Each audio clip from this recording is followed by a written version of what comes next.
Mock test second, विषय गणित। NS पर आधारित संपूर्ण विधि सहित हल।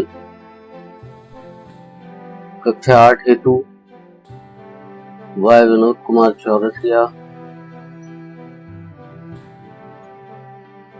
मॉक टेस्ट के दूसरे प्रश्न पत्र को हम हल करने का यहाँ प्रयास करेंगे। देखते हैं किस तरह से हम इसे हल कर सकते हैं, सटीक विधियों से उत्तर प्राप्त कर सकते हैं। चलिए शुरू करते हैं।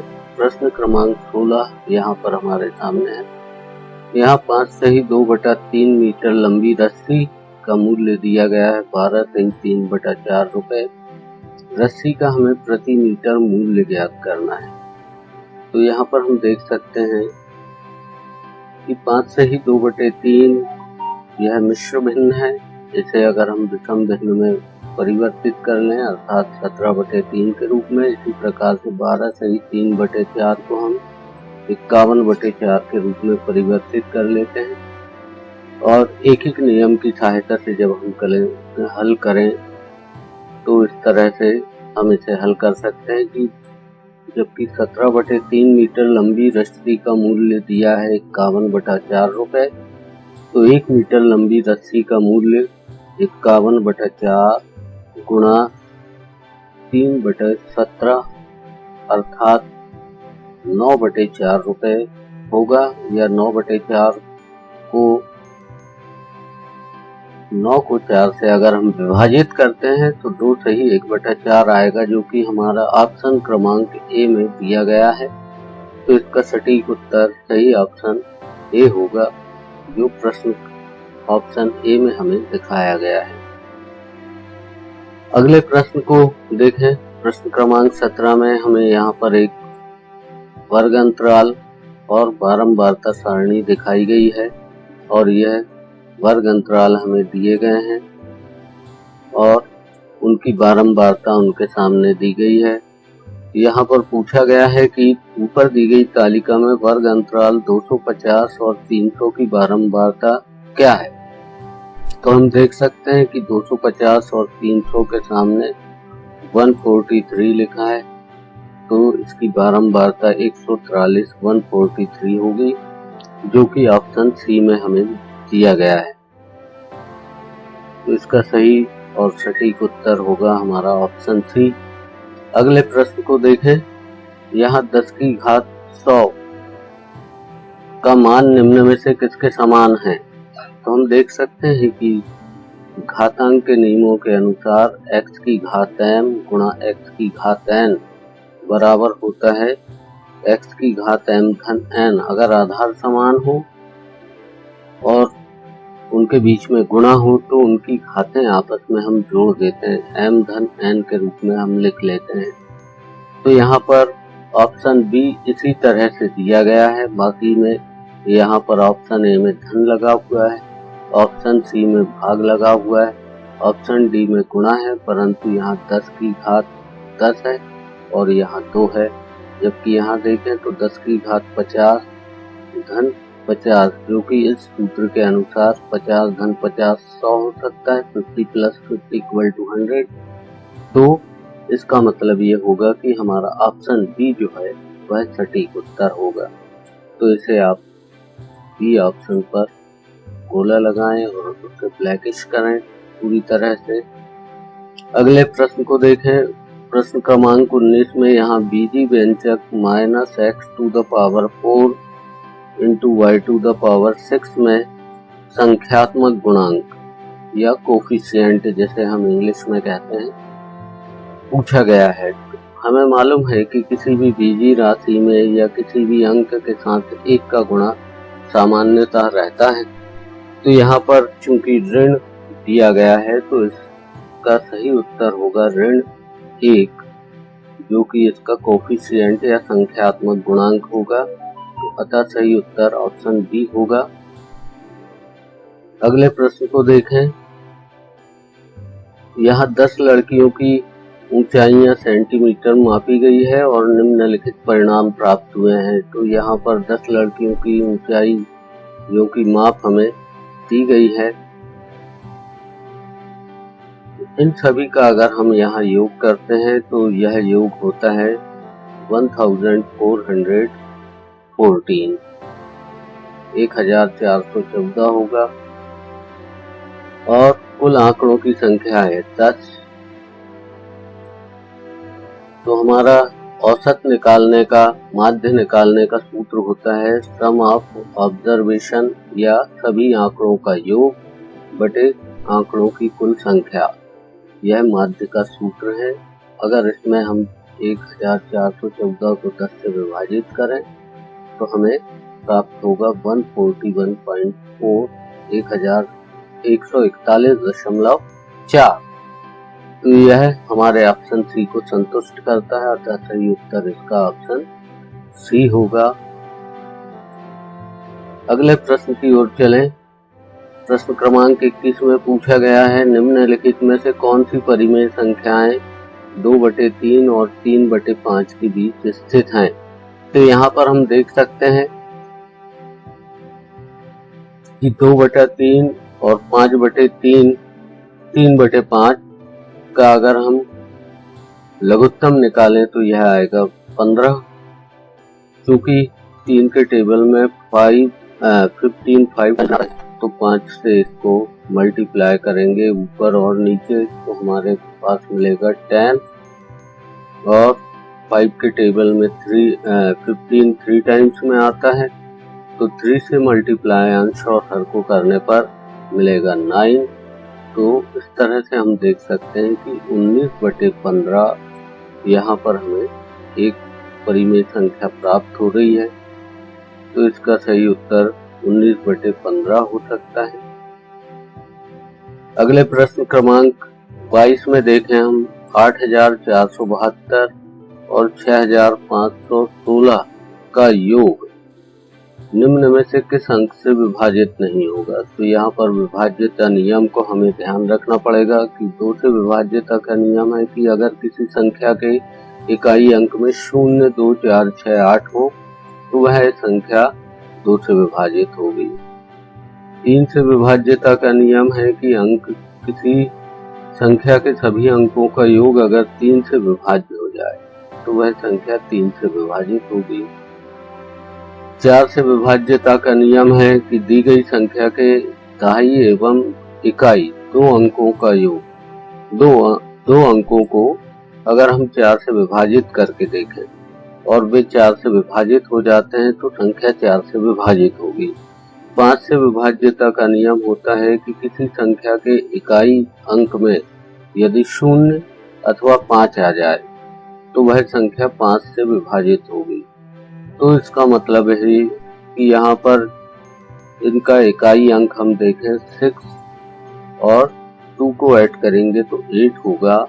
तो मतलब 8 5 के टेबल में नहीं आएगा, अतः इसका ऑप्शन डी होगा कि यह संख्या 5 से विभाजित नहीं होगी। बाकी इन 3 अंकों से विभाजित होने की संभावना इस संख्या की है। अगले प्रश्न की ओर बढ़े। किसी समांतर चतुर्भुज के आसन्न कोणों का अनुपात दिया गया है 3:2 है। हमें समांतर चतुर्भुज के सभी कोणों की मापों को ज्ञात करना है। तो हम देख सकते हैं यहाँ पर कि ये समांतर चतुर्भुज हमारे पास एक दिखाया गया है तो इस तरह से बना हुआ है। इस समांतर चतुर्भुज के आसन्न कोणों को अगर हम देखें तो यहाँ पर चतुर्भुज के आसन्न कोणों का योग 180 अंश होना चाहिए। मान लें कि एक कोण 3x हो और दूसरा कोण 2x हो, तब 3x धन 2x बराबर 180 अंश आना चाहिए। 3x और 2x को अगर हम जोड़ते हैं तो ये हो जाता है 5x बराबर 180 अंश, या x बराबर हम लिख सकते हैं 180/5, क्योंकि 5 का यहाँ पर x के साथ गुणा है ऊपर के पद पर, ऊपर की स्टेप में। नीचे 180/5 यानी 36 डिग्री यह हमें प्राप्त हुआ है। तो 36 डिग्री, चूंकि एक कोण को आपने 3x माना था, अगर 36 का यहाँ x की वैल्यू रखें 36 और उसमें 3 का गुणा करें तो एक कोण हमें प्राप्त होगा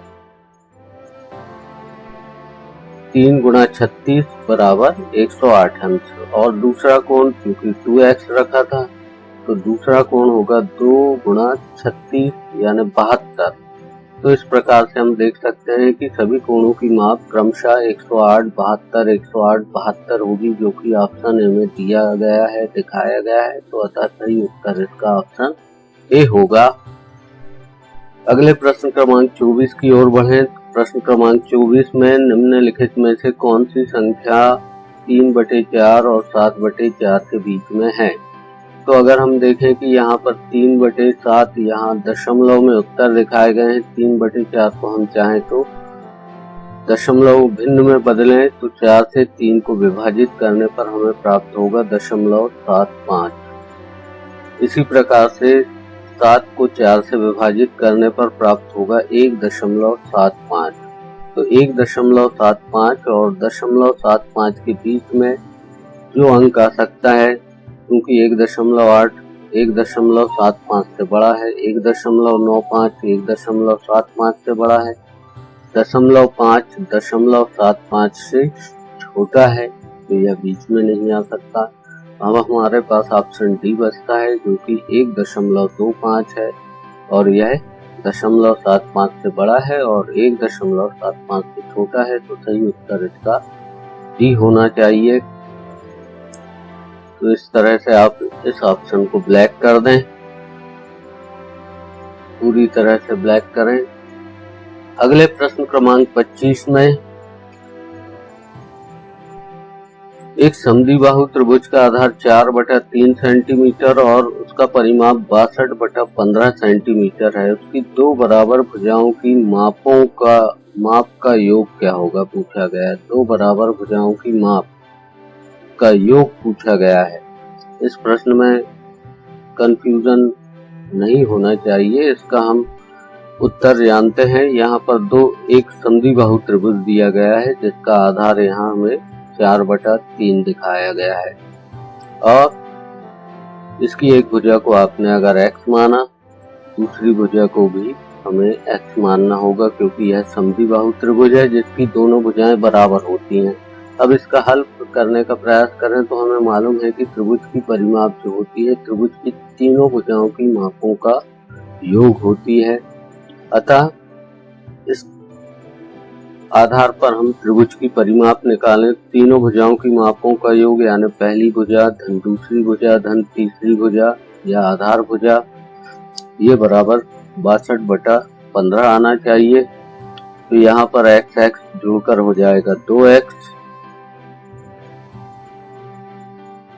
और आधार जुड़ेगा। आधार का हम पक्षांतर कर दें इस तरफ दाएं हाथ की ओर, तो हमें मिलेगा 2x = 62/15 - 4/3 62/15 ऋण 4/3। तो 2x बराबर हो जाएगा 62 ऋण 20/15। 15 लघुत्तम निकलेगा, इसलिए इसको हल करने पर हमें 62 ऋण 20/15 प्राप्त होगा। तो 2x का मान है 42/15 या x का मान हो जाएगा 14/5।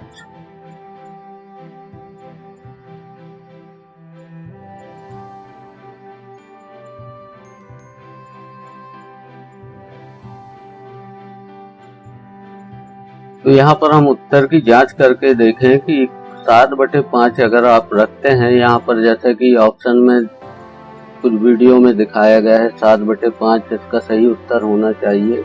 तो 7/5 दो भुजाओं की मापों का योग कहा जा रहा है। अगर इसे रखते हैं तो 7/5 धन 4/3 रखने पर आपको 21 धन 20/15 प्राप्त होगा, जो कि 41/15 प्राप्त होगा। तो जो दी गई परिमाप 62/15 के बराबर नहीं है, अतः उत्तर आ गलत होना चाहिए। इसका सही उत्तर या तो ऑप्शन बी होगा या ऑप्शन डी भी इसका सही उत्तर होगा, जिसे हम चाहे तो हल कर सकते हैं। तो इस तरह से आप देख सकते हैं कि इसका सही उत्तर ऑप्शन बी और ऑप्शन डी होना चाहिए।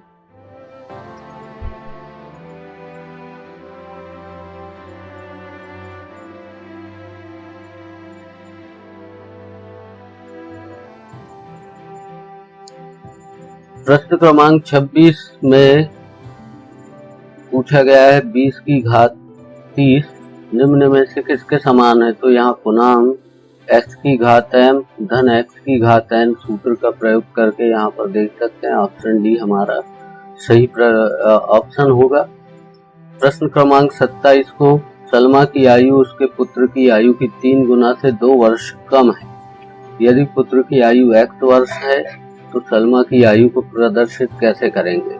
तो यह ऑप्शन सी होगा। x/3 - 2 करने पर हमें सलमा की आयु प्राप्त होगी। ऑप्शन सी इसका सही ऑप्शन होना चाहिए।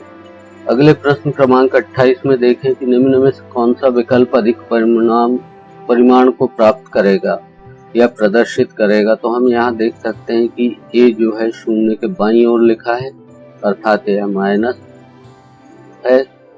बी शून्य के दाईं ओर लिखा है अर्थात यह पॉजिटिव नंबर है या धनात्मक है, जबकि ए नेगेटिव है। तो अगर हम इसे घटाने का प्रयास करते हैं बी माइनस ए करते हैं तो बी धन ए होगा जो कि अधिक परिणाम हमें दिखाएगा, बाकी जो कि हमारे ऑप्शन बी को संतुष्ट करता है। अतः इसका सही उत्तर ऑप्शन बी होगा। अगले प्रश्न की ओर चलें। प्रश्न क्रमांक 29 में 34 सेंटीमीटर लंबाई वाले पतले तार को मोड़कर आयत बनाया गया है। आयत की चौड़ाई 8 सेंटीमीटर है, तब इसकी लंबाई क्या होगी। तो यहाँ पर हम देख सकते हैं कि ये हमने एक तार को मोड़कर एक आयत के रूप में परिवर्तित कर लिया है।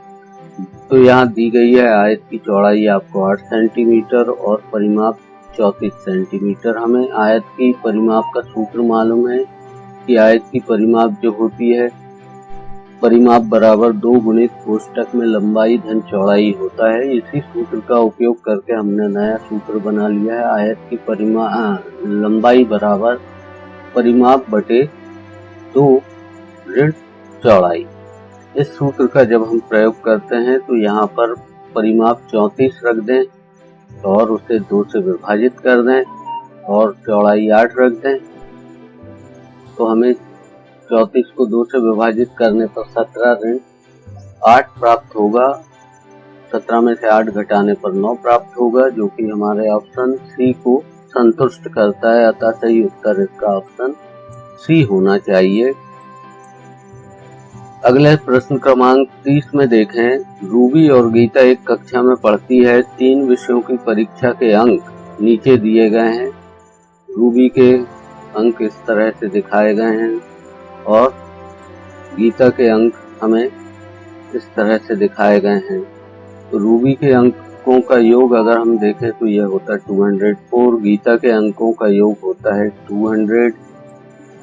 तो यहाँ पर अगर इनका माध्य हम निकालते हैं तो रूबी के प्राप्तांकों का औसत आएगा 204/3 यानी 68 और गीता के प्राप्तांकों का औसत आएगा 200/3 यानी 66.66। तो हम देख सकते हैं कि रूबी के औसत अधिक हैं। तो यहाँ ऑप्शन ए में रूबी और गीता के औसत प्राप्तांक बराबर हैं, यह गलत है। रूबी के औसत प्राप्तांक गीता के औसत प्राप्तांक से कम है तो यह भी गलत ऑप्शन है। रूबी के प्राप्तांक औसत प्राप्तांक अधिक हैं।